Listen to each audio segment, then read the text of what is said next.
یہ ہیں وہ پیشین گوئیاں. اب میں آپ کو بتانا چاہتا ہوں کہاں سے ہوگا. موٹی سی بات یہ ہے، پہلے خلافت علی منہاج النبوہ کا نظام قائم ہوا، کل روئے ارضی پر ایک دم نہیں ہو گیا. ایک ملک جزیرہ نما عرب، محمد الرسول اللہ صلی اللہ علیہ وسلم والذین معہ رضی اللہ تعالی عنہم اجمعین، ان کی جد و جہد، ایثار، قربانی، اس کے نتیجے میں جزیرہ نما عرب وہاں یہ نظام قائم ہو گیا. پھر پھیلا، پھر توسیع ہوئی. 3 لشکر نکلے تھے، مشرق، مغرب، شمال. شمال میں اوشیائے کوچک ترکی کا علاقہ، مشرق میں خراسان تک، مشرق میں یہ ماوراء النہر تک، مغرب میں بحر اوقیانوس تک. دشت و دشت ہیں، دریا بھی نہ چھوڑے ہم نے، بحر ظلمات میں دوڑا دیے گھوڑے ہم نے. اب بھی یہی ہوگا، کسی ایک جگہ سے ہوگا. یہ میں اب آپ کو بتانا چاہتا ہوں کہاں سے ہوگا. پہلے اس کے جو شواہد ہیں وہ سمجھ لیجئے، پھر حدیثیں میں سامنے لاؤں گا. میں نے عرض کیا تھا کہ مغرب سے یہ سیلاب نیو ورلڈ آرڈر کا چلا، جو کہ در حقیقت یہودیوں کا مالیاتی نظام ہے. اس مالیاتی شکنجے میں انہوں نے یورپ، امریکہ کو جکڑا ہوا ہے. اس کے بعد ان کی فتوحات کا دائرہ عالم عرب ان کے شکنجے میں آ چکا. ابھی آپ نے خبریں پڑھی ہوں گی، اب تو ہزاروں فنڈامنٹل سعودی عرب میں گرفتار ہو رہے ہیں، علماء گرفتار ہو رہے ہیں. یہ ساری حکومتیں جو امریکہ کے ایجنٹوں پر مشتمل ہیں، در حقیقت یہی سب سے پہلے اپنے ہاں کے جو مسلمان ہیں، جنہیں یہ کہتے ہیں کہ یہ فنڈامنٹلسٹ ہیں، سب سے پہلے تشدد ان کی طرف سے ہوگا. بہرحال اب اس سے آگے ہے عالم اسلام کا وہ حصہ جس میں میں اور آپ بھی ہیں. یہ غیر عرب عالم اسلام، ایران سے شروع ہو کر پھر افغانستان، جو حضور کے زمانے میں خراسان کہلاتا تھا. یہ پورا افغانستان، کچھ تھوڑا سا حصہ ایران کا، کچھ تھوڑا سا حصہ روسی ترکستان کا، کچھ حصہ پاکستان کا، یہ سب حضور کے زمانے میں خراسان کہلاتا تھا. اس کے ضمن میں جان لیجئے اب یہ نیوکلیس بننے والا ہے، یہاں سے خلافت کا آغاز ہو کر رہے گا. اس کے شواہد کیا ہیں؟ پہلی بات نوٹ کیجئے، ختم نبوت کے بعد سارا سلسلہ مجددین کا ہے رحمہم اللہ. 1000 برس تک سارے مجدد عالم عرب میں پیدا ہوئے. 11ویں صدی سے یہ صنم خانہ ہند، مجددین کی آماجگاہ، مجدد الف ثانی رحمت اللہ علیہ، 11ویں صدی ہجری یا الف ثانی، اسی کے دوسرا 1000 سال وہیں سے شروع ہوا. کہاں کے رہنے والے تھے؟ 12ویں صدی کے مجدد اعظم شاہ ولی اللہ دہلوی، 13ویں صدی میں سید احمد بریلوی اور ان کے ساتھی شہید شاہ اسماعیل شہید، 14ویں صدی میں شیخ الہند، اسیر مالٹا، انگریز سے ٹکرا جانے والا. یہ مضمون ہم نے چھاپا تھا، اگرچہ چھپا تھا وہ پاکستان، روزنامہ پاکستان میں، ہم نے بھی اسے چھاپا. اب دوبارہ جو کتاب کا شائع کیا ہے، انگلینڈ میں، انگلستان میں خلافت کی اذان کے عنوان سے اسپیشل ایک جو ہے ندائے خلافت کا ایشو آیا ہے، اس میں دوبارہ ریپیٹ کیا ہے. اس سے آپ کو اندازہ ہوگا شیخ الہند کی شخصیت کا. جرمنی تک سے ان کی گفتگو چل رہی تھی، دارالخلافہ ترکی سے گفتگو چل رہی تھی، ہندوستان کو آزاد کرا کر دوبارہ اس کو ایک دارالاسلام کی شکل دینا. اس لیے کہ اس وقت تک آپ کو معلوم ہونا چاہیے ہندو ابھی سویا ہوا تھا. وہ غلامی کا جو بھی اس کے اوپر اثر پڑا تھا، مسلمانوں کی 1000 سالہ غلامی کا، اس کی وجہ سے اس میں کوئی حوصلہ تھا ہی نہیں. سیاست کے میدان میں ہندو ابھی آیا ہی نہیں تھا. اس وقت اگر کہیں وہ تجویز کامیاب ہو جاتی، وہ برلن پلان، وہ ریشمی رومال تحریک، تو واقعہ یہ ہے کہ 30 برس اور یہ بر عظیم پاک و ہند انگریز کا غلام نہ رہتا. وہ تحریک بھی چلی تو یہیں. پھر یہ کہ اگر خلافت کو ختم کیا گیا تو احتجاجی تحریک چلی تو یہاں، اور کس شد و مت کے ساتھ مولوی اما محمد علی کی جان بیٹا خلافت میں دے دو، پورا بر عظیم پاک و ہند گونج اٹھا. گاندھی کو شریک ہونا پڑا تحریک خلافت میں. کہاں گاندھی، کہاں خلافت. پھر اور شواہد نوٹ کیجئے، وہ جو کولونیل رول بظاہر ختم ہوا ہے، تمام مسلمان ممالک بظاہر آزاد ہوئے، لیکن کہیں بھی تحریک میں اسلام کا نعرہ نہیں لگا، صرف ایک جگہ پاکستان کا مطلب کیا، لا الہ الا اللہ، اور اس سے پھر گونج گیا پورا بر عظیم پاک و ہند، راس کماری سے لے کے درہ خیبر تک اور ادھر مکران سے لے کر چٹاگان تک، پاکستان کا مطلب کیا، لا الہ الا اللہ، پوری دنیا میں اس کا کوئی نعرہ نہیں لگا۔ پھر پاکستان ہے وہ ملک جہاں قرارداد مقاصد پاس ہو گئی، خلافت اصولی اعتبار سے ہم نے تسلیم کر لی، جب حاکمیت اللہ کی ہے، ہمارے پاس حاکمیت نہیں، ہم حاکمیت کے مدعی نہیں۔ 10 کروڑ عوام کی ایک نمائندہ اسمبلی نے قرارداد مقاصد پاس کی، یہی تو خلافت ہے۔ ہمارے پاس جو اختیار ہے اللہ کا ڈیلیگیٹڈ ہے، اور یہ انہی حدود میں استعمال ہوگا جو اصل حاکم ہے اللہ، جو اس نے متعین کر دی ہے۔ پھر یہی وہ ملک ہے، واحد ملک پوری دنیا میں جس میں فیڈرل شریعت کورٹ نے بینک انٹرسٹ کو ربا حرام قرار دیا ہے، پوری مسلم ورلڈ کے اندر اس کی کوئی مثال موجود نہیں۔ یہ شواہد ہے۔ علامہ اقبال جیسا مفکر یہاں پیدا ہوا، مولانا مودودی جیسا مصنف یہاں پیدا ہوا، مولانا الیاس جیسا مبلغ یہاں پیدا ہوا، شیخ الہند جیسا مجدد یہاں پیدا ہوا، پورے عالم اسلام میں اس کی کوئی مثال موجود نہیں۔ اور میں تو ایک اور بات کی طرف کہتا ہوں، اللہ کے معاملات بڑے عجیب ہیں۔ یہ جو جنگیں ہونے والی ہے، یہ جو خیر و شر کا مارکا دنیا کو ہے، پھر مارکا ہے روح و بدن پیش، تہذیب نے پھر اپنے درندوں کو ابھارا، اللہ کو پامردی مومن پہ بھروسہ، ابلیس کو یورپ کی مشینوں کا سہارا۔ یہ جو ابھی مارکا گرم ہونے والا ہے، پہلا حصہ میں آپ کو بتا چکا، شیطان، اس کا ایجنٹ یہودی، ان کے سب سے بڑے کارندے زائنسٹ، ان کے جو اس وقت اعلی کار ہیں ویسٹ، وائٹ اینگلو سیکسن پروٹیسٹنٹس، جو امریکہ کی زیر سرکردگی نیو ورلڈ آرڈر لے کر چلے ہیں، جو حقیقت میں نیو ورلڈ آرڈر ہے۔ دوسری طرف دیکھیے، ذرا غور کیجئے، ایک حدیث نبوی ہے، ما انزل اللہ من دائن الا انزل لہ دواء، اللہ نے کوئی ایسا مرض پیدا نہیں کیا جس کی دوا پیدا نہ کی ہو۔ اسرائیل 1948 میں قائم ہو رہا ہے، پاکستان 1947 میں وجود میں آیا ہے۔ 1 سال پہلے، جیسے ماں کی چھاتی میں اللہ دودھ پہلے پیدا کر دیتا ہے، بچے کی ولادت بعد میں ہوتی ہے، یہ قانون قدرت ہے۔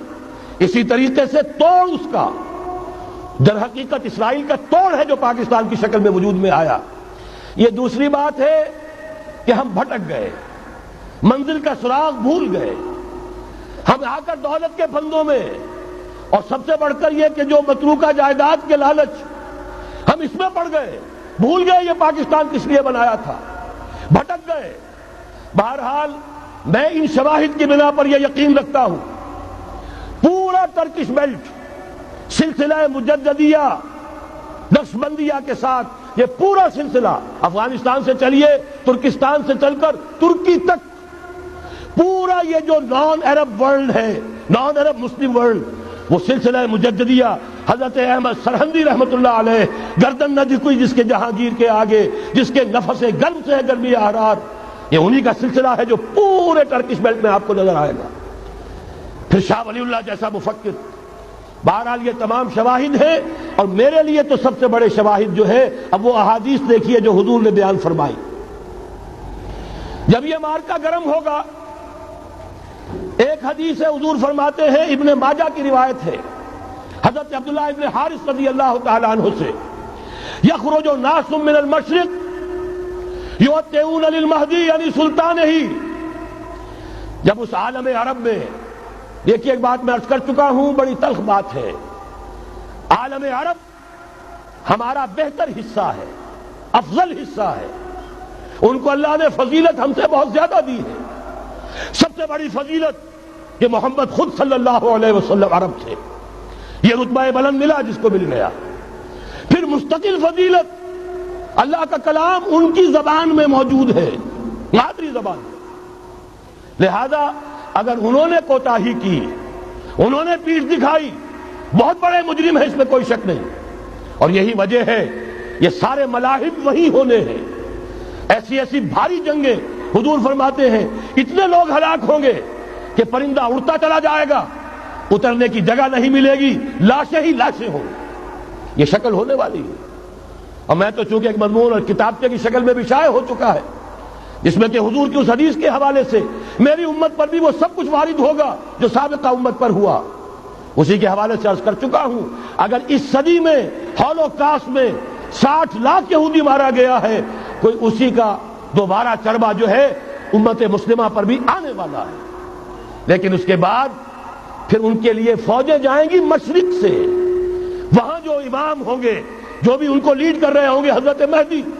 یہ تصور ذہن میں رکھیے، ہمارے مابین اور عیسائیوں کے مابین حضرت مسیح کی ذات مشترک، اگرچہ ان کا یہ عقیدہ ہے کہ وہ سولی دیے گئے، فوت ہو گئے، معاذ اللہ ثم معاذ اللہ، پھر زندہ ہو کر آسمان پر گئے، پھر آئیں گے۔ ہم کہتے ہیں نہیں، وہ سولی دیے ہی نہیں گئے، وہ زندہ آسمان پر اٹھائے گئے، واپس آئیں گے۔ گویا کہ بہت حد تک اشتراک ہے، لیکن ایک اختلاف بھی ہے۔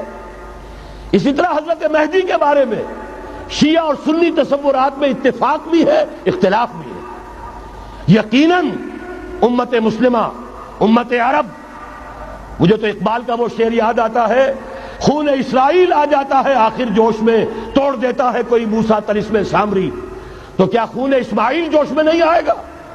حضرت اسماعیل کی نسل میں حضور اور حضور کی صاحبزادی حضرت فاطمہ رضی اللہ تعالی عنہا، حضور نے فرمایا میری اس بیٹی کی نسل میں اللہ تعالیٰ ایک شخص کو اٹھائے گا جو اس وقت مسلمانوں کی قیادت کرے گا۔ یہ چیز ہمارے اور اہل تشیع کے مابین مشترک، فرق یہ ہے وہ سمجھتے ہیں کہ ان کے 12ویں امام کہ جو آج سے 1200 برس قبل روپوش ہو گئے تھے وہ ظاہر ہوں گے، ہمارے نزدیک نہیں، وہ پیدا ہوں گے، نو مولود ہوں گے، عام انسانوں کی طرح آئیں گے، ہوں گے نسل فاطمہ میں سے رضی اللہ تعالی عنہا، اور وہ اس وقت عربوں کی قیادت کریں گے۔ خون اسماعیل آ جائے گا آخر جوش میں، اور کوئی حضرت مہدی وہ آئیں گے اور اٹھیں گے اور قیادت کریں گے، دجال سے مقابلہ کریں گے اور اس ملاحم کے اندر قیادت فرمائیں گے۔ لیکن ان کی مدد کے لیے مشرق سے فوجیں آئیں گی۔ گویا کہ پہلے مشرقی کسی ملک میں یہ نظام قائم ہو چکا ہوگا، کوئی ایسی طاقت وجود میں آ چکی ہوگی کہ جب وہاں بھٹی دہکے گی تو وہاں کے مسلمانوں کی امداد مشرقی ممالک سے جائے گی۔ اور ایک دوسری حدیث میں، یہ تو ترمذی کی روایت ہے، کتب حدیث میں تیسرے نمبر پر کتاب یہی ہے، صحیح بخاری، صحیح مسلم، پھر یہ جامع ترمذی، اس میں حضرت ابو ہریرہ سے روایت ہے، یخرج من خراسان رایات سود۔ خراسان میں بتا چکا ہوں حضور کے زمانے کا خراسان، افغانستان، کچھ حصہ پاکستان کا، کچھ روسی ترکستان کی آزاد ریاستیں جو ابھی ہوئی ہیں، تھوڑا سا حصہ ایران کا، یہ خراسان بزرگ، دی اولڈ گریٹر خراسان، یہاں سے فوجیں چلیں گی، سیاہ علم برآمد ہوں گے اور کوئی طاقت انہیں روک نہ سکے گی، ان کا منہ پھیر نہ سکے گی، یہاں تک کہ وہ ایلیا حضور کے زمانے میں یروشلم کا نام تھا، یہاں تک کہ ایلیا میں جا کر نصب ہو جائے۔